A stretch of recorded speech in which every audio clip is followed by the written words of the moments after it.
Okay, sit rep. I'm sitting in my new 1967 Morris 1100S. I'm in Sydney. I just flew in, arrived about, what's the time? 8 o'clock, about 2 hours ago. And in that time, I took an hour ride in an Uber from the airport up to where the car was at.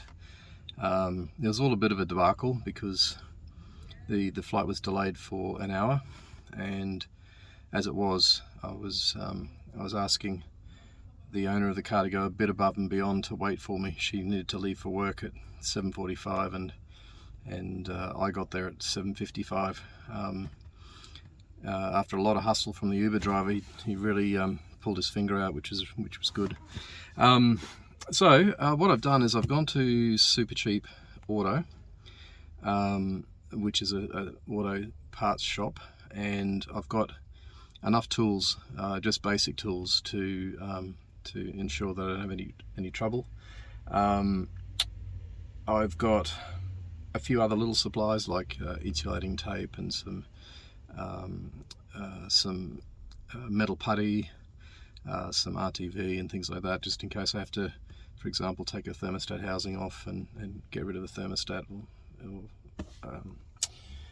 or any other, I suppose, minor repairs. I've got enough to fix a flat tire, for example, as well. So the car has got a full service history, which is fantastic, and I've also taken the opportunity to look through that, and it's been recently serviced. I confirmed, at least by looking under the distributor cap, that the points of where they actuate on the cam of the distributor, that's all been nicely greased.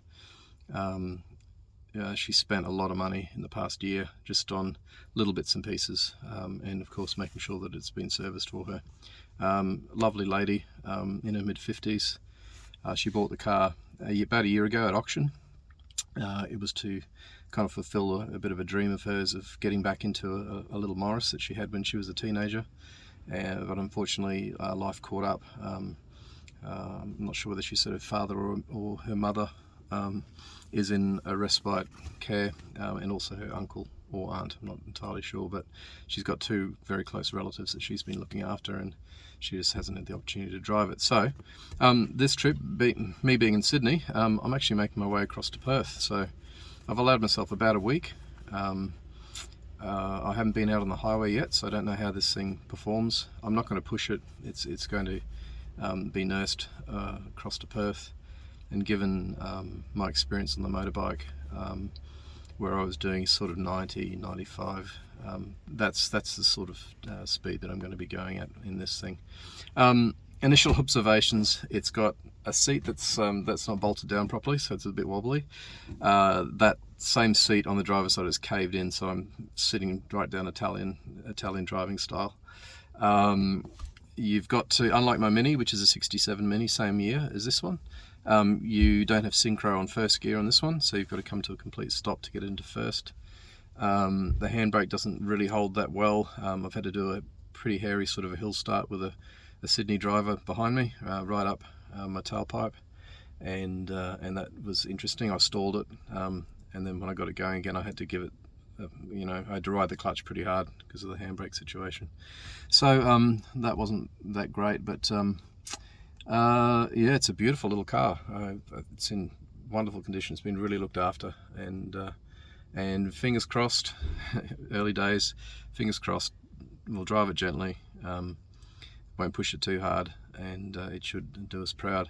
I did note the temperature as I was running around Sydney this morning was just above, just into the normal range, sort of at the a little bit less than 1/4 mark, which is really good as well. So that's about it for now. The next thing I need to do, the trip is going to run along a similar vein to the motorbike, and that is that I'll find camps where I can along the way, and where I feel like pulling in and going into more luxurious accommodation, I will do that. I haven't planned nearly as much for the route on this, although I planned a lot more on the mechanical side of things. I did a full failure mode analysis of this car and made sure I had mitigations in place for each of the failure modes. The planning is different for a car. I don't have to plan for fuel stops as much as the bike, because this has got a far greater range, etc. So I'm just going to put it into Google Maps. After I've gone to a department store, I need to just get some bedding in order to be as fast as I could be this morning off the plane. I didn't check in any luggage, so it was all just carry-on luggage. So I don't have any blankets. That's all. I've got pillow, mattress, and what else have I got? Pillow, mattress, and a towel. The same towel used on the bike. So I've got the bike gear. $14 tents making a comeback, and I hope you guys enjoy. So I'm going off to the department store now. One thing I didn't mention, when I asked the lady about the cigarette lighter working, because I need to be able to at least charge a phone as I'm going along, she claimed that it was working, but you'd be well advised to use a separate power supply for it. Anyway, so first thing I did was check that it wasn't working. Felt around the back of it and pulled down a wire which was disconnected. The power wire was disconnected off the back of it. So after about 10 minutes of cursing and swearing and trying to get my big fat hands in there, I managed to pop it back on the back, and I've got full power here now, which is excellent. So yeah, that's really it for now. Okay, let's look at some of the features of the interior of this Morris 1100S 1967. So this is a metal dash. Safety was well considered back then. Open glove box. There's no lid. I think you could buy an accessory door for the glove box.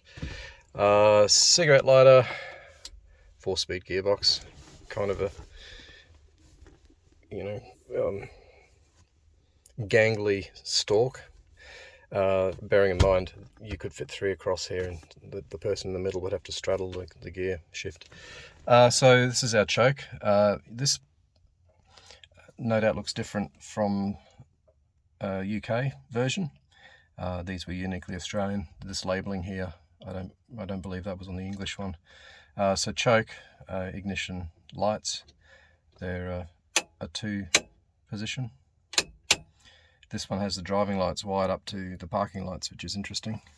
This is the panel lights, so that is the off position. You actually have to turn your panel lights on to get lights on the dash.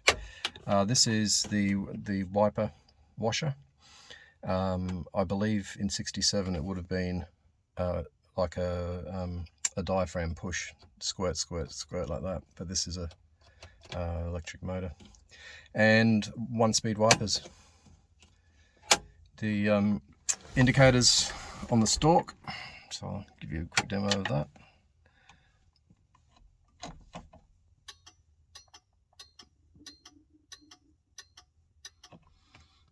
And horn in the middle. I'm in the Castle Hill shopping centre, and I've got everything but the little stove that I need. So I've got food, and some water to drink, and maybe for the car. So I'm going to grab that from the service station. I'm going to attempt to get to Goulburn this afternoon. It's just gone past 20 past 12, and Goulburn's 185 kilometres from here, so that's about 2.5 hours. See how I feel there, and I'll make some plans to either stay there or get to the next stop. But yeah, I flew in on the red-eye flight, so it was delayed. Didn't leave Perth till 1 AM, and it was a short flight, 3.5 hours. So I haven't had much sleep, so I'm not really going to push it too hard today. So that's the update. When I get to Goulburn and get a little bit set up, I'll give you a walk around the car, and you can see what we've got going on. Okay, signing out. Okay, so sit rep. We're on the Hume Highway, heading towards Goulburn. Got to merge across, otherwise I'm going to end up at Campbelltown. She's pretty happy sitting on 90, which is about 52 miles per hour on the speedo. Don't want to push it much harder than that.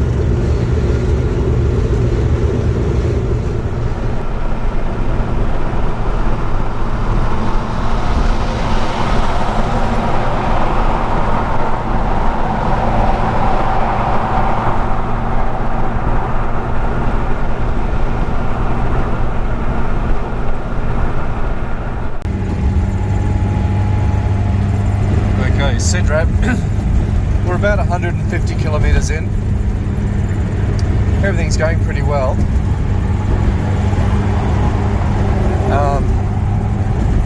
The only thing though is we've got some chirping coming from the speedometer. So it's sort of a cyclical chirping noise. It's going to need some lubrication, otherwise that speedo will self-destruct. I'll take a look and see if I can do anything about it at the next stop. At the Goulburn South Caravan Park. We've arrived here okay.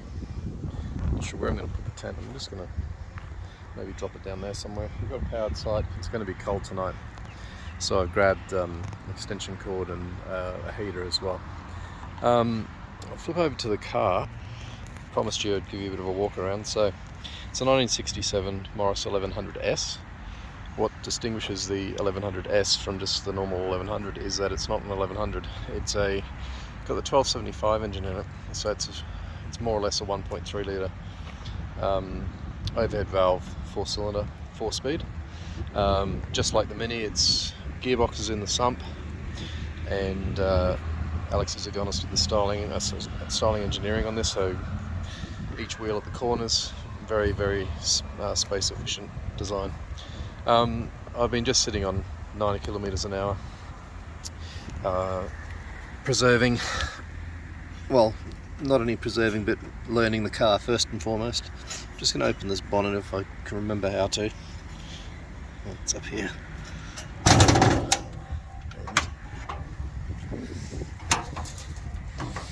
So it's got a single SU carburetor. As I said, 1275 engine. It's got a generator, not an alternator.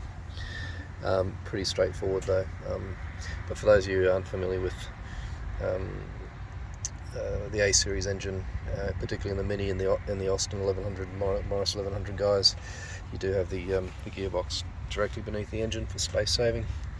And it was one of the first east to west front wheel drive type. What have I got to do? So I've got issues with the speedo. You might have heard in the previous footage that it chirps like a seagull as you're going along, and the needle wiggles along. It's really just asking for it to shit itself. So I haven't had one of these apart before, but presumably these 4 screws will take the fascia off, and then you'll have some access there. So I'm going to get my tools out and give that a go before I even set up camp. Okay, true to form. Yeah, those 4 screws did take the fascia off. 2 screws here. We should be in business. So let's try and do that one-handed.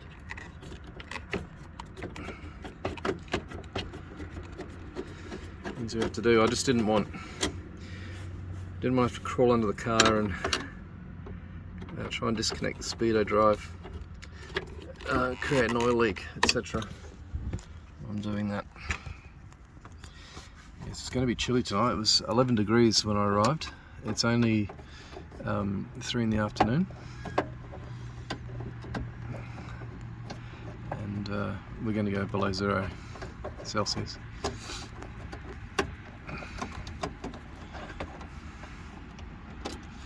So when I went to the oh, there's one more down here. There. When I went to the department store to get some bedding, I wasn't entirely sure what to get, but I'm just going to put you down. If I can't get this out here. Oh, yeah, here we go. Come on. I found some blankets which I can reuse for the dogs when I get home. No, I'm going to need to stop.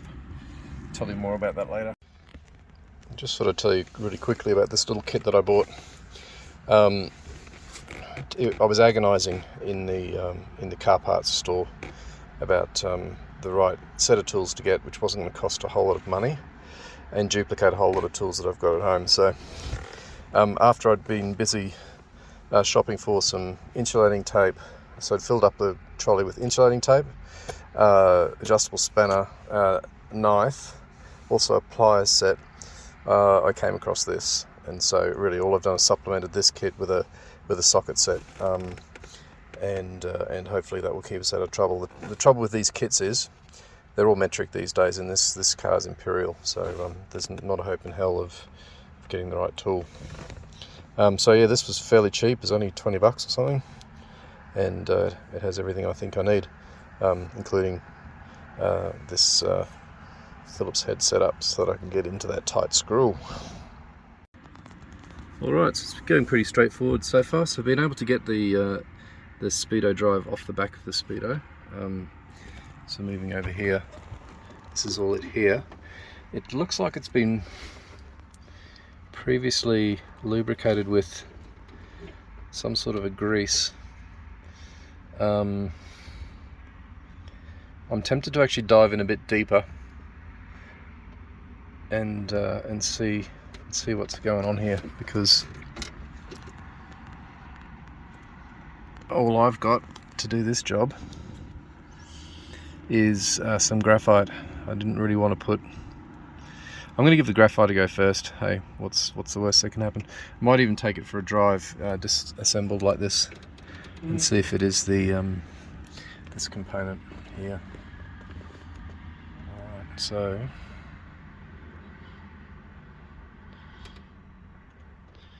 yeah, I'm just so tempted to do the wrong thing here with some WD-40. So I think I'm going to need to get into this, and to do that, you can see that the edge of the fascia is crimped over, because I'm going to need to. This is spot welded on. Yeah, there's only one way into it, which is that way. So that's what I'll do right now. Can't do it one-handed, so I'm just going to put you down. Okay, so getting that fascia off wasn't too tricky, so we're in. But what you end up doing is, you can see this cardboard tube here. There's another 3 that have just come loose. They're just glued on the back there. The other thing that's of a little concern is that these, this is the back of, I'll turn it over so you can see. So these are the idiot lights here: oil, ignition, high beam and filter. And each of them has a unique colour scheme. So for example, this blue one is going to be high beam, and that's going to stick on there somewhere. And the yellow is going to be, I think the orange was ignition. Anyway, I'll work back through that, but those need to be stuck on there. And these cardboard tubes need to be stuck back onto the back of the fascia. But that's not of huge concern for me at the moment. I'd be content getting home with it put back together like this, literally just like that. That's not going to bother me at all. But that being said, I am here close to a Bunnings, which is a hardware store. I'll go get some super glue. That's all we need to remediate that. But I'm in here now, so I'm going to be able to get this off, and the important thing is I'm going to be able to lubricate it properly. Alrighty. Okay, so this is the last update before I put it all back together. I have to make a quick drive down to the hardware store. I was able to get this sleeve back, and I won't do it now. Maybe I can do it now. So,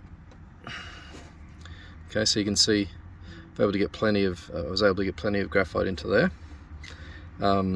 It's very dry in terms of grease, so there's little wonder that that's been doing some squeaking.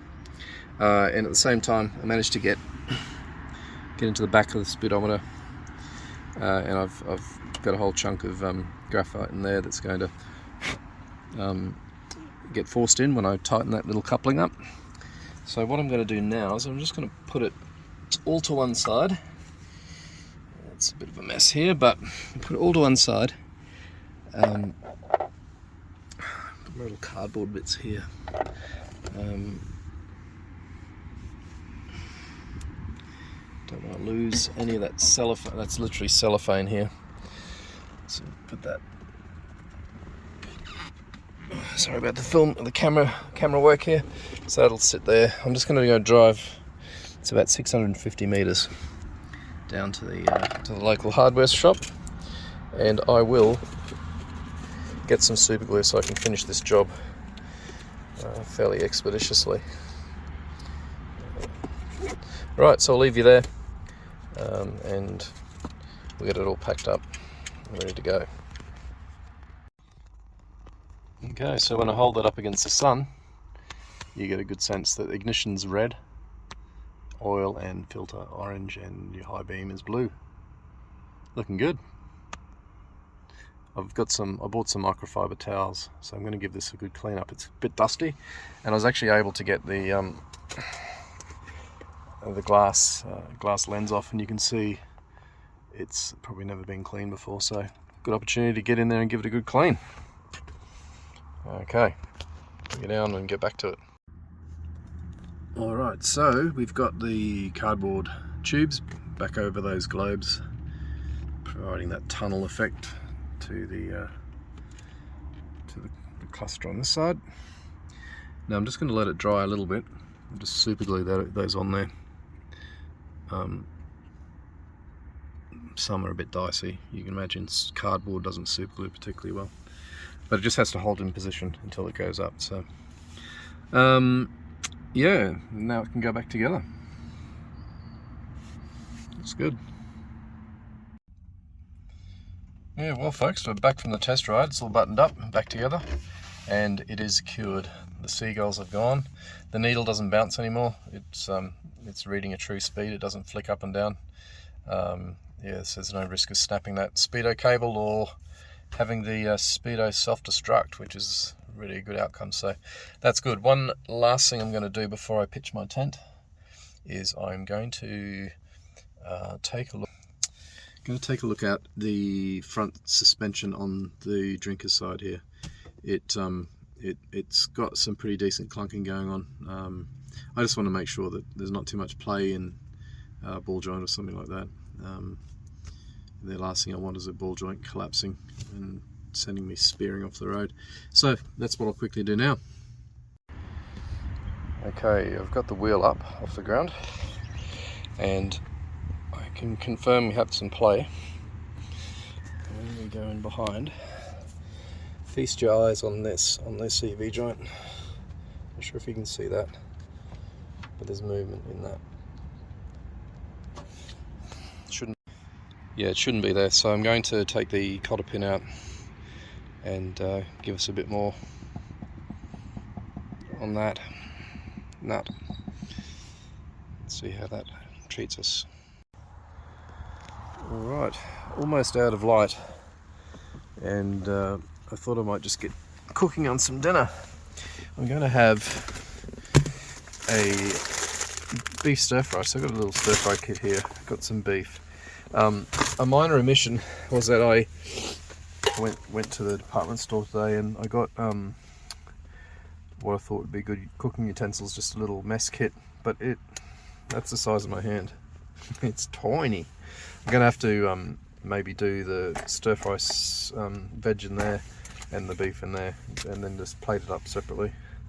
But yeah, just also picked up just this really cheap $20 gas stove, and I'm not going to have them on full bore. Just drop it back a little bit, and I'll just kick off with the beef. I think it's going to get hot really quickly. not going to use all the beef, it's a ½ kilo lot here. So I'm just going to struggle on one-handed while I do this. And, this will be ready really quickly, which is why I chose stir fry. Also got a little bit of salmon. I'll do a similar thing with salmon tomorrow. So yeah, I'll just grab a handful of the beef. And that's roughly all I need there.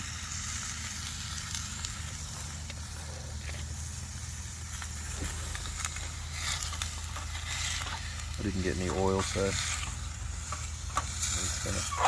gonna try and stick on the bottom. Ooh. I'm gonna need to put you down.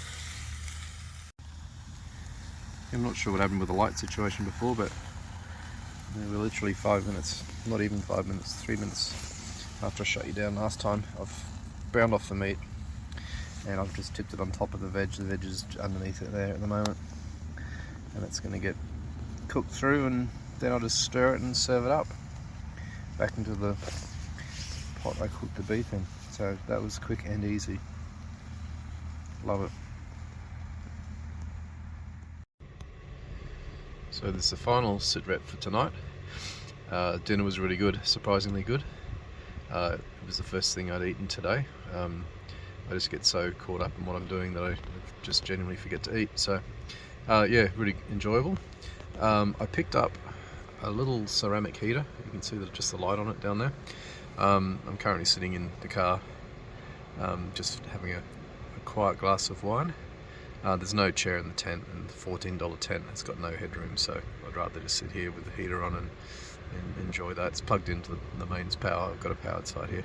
Now, the verdict of the knocking sound is that the drinker side front wheel bearing is not adjusted correctly. It's got quite a lot of slop in it. The bearing itself is it feels really smooth, so I just need to get the workshop manual out tomorrow. I have the workshop manual here. It came with the car, which was a bit of a bonus, so I'll take a look at what needs to be done there. I'm in a big town here. This is a population of greater than 20,000, so if I need to, I can try and get some mechanical assistance to get that done. I don't want to drive it any further than I need to.